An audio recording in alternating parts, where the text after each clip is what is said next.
Today we'll be making copper acetate from common household materials. You will need distilled malt vinegar, the white kind, not the type you put in your chips.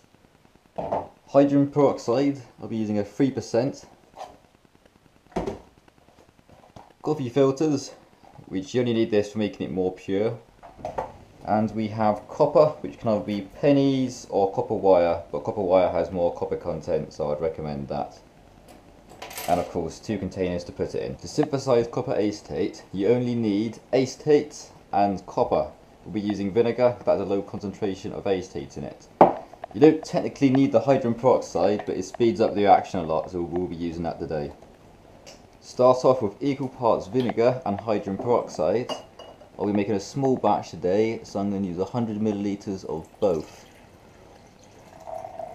Next, add the hydrogen peroxide. I bought this online, but you can find it at most pharmacies.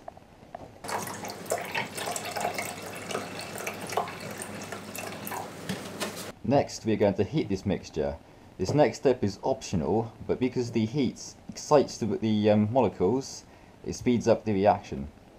Put the mixture in the microwave for about no more than 10 seconds. We don't want it to be too hot. Do not boil the mixture. Now the mixture is warm, add your copper.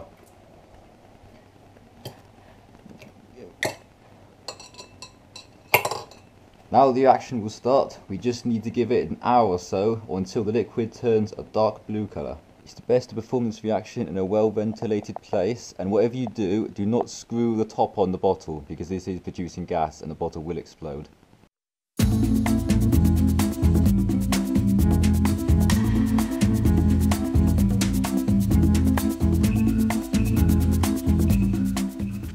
Pennies started reacting a lot faster than the copper, so I've added some more pennies to the mixture. I'm not sure why this is, perhaps the wire has been coated. The pennies will add more impurity to the mix, but I will show you how to filter that out in the next step. This is the mixture after about 15 minutes. As you can see, it is starting to turn blue, it's going cloudy, and there are lots of bubbles. Also, there's lots of particle matter at the top. That's from the copper coins. We'll be filtering that out next. Leave this mixture until the bubbles have stopped. The hydrogen peroxide is giving off the oxygen atom and turning to water, so we're left with copper acetate and water. This is about 50 minutes later. You can see the reaction is just about complete. There's a froth on the top from all the gases produced, and there's lots of particles floating around from the copper, so we're going to filter that all out now with some coffee filters. Place the coffee filter in the second jar or test tube, whatever you've got. I'm using this flask.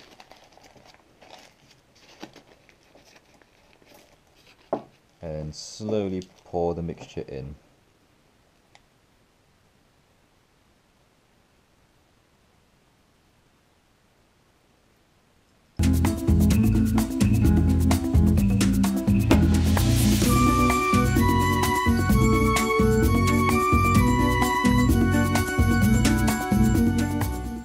Keep going until all the liquid is in the bottom.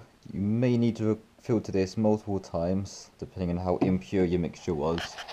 This was quite a blue colour. If your mixture is very green, you may need to do this 2 or 3 times.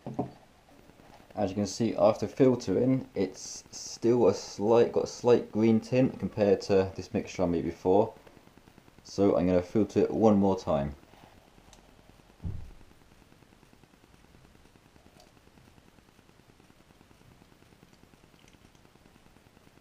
We want water-white levels of purity here, so here we go again.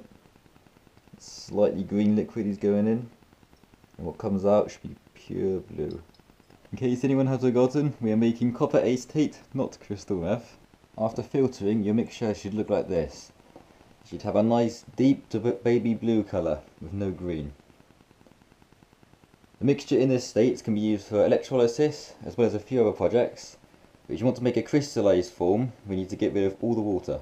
There are 2 ways to do this. One is to bring the mixture to a boil on the hob, so all the water evaporates.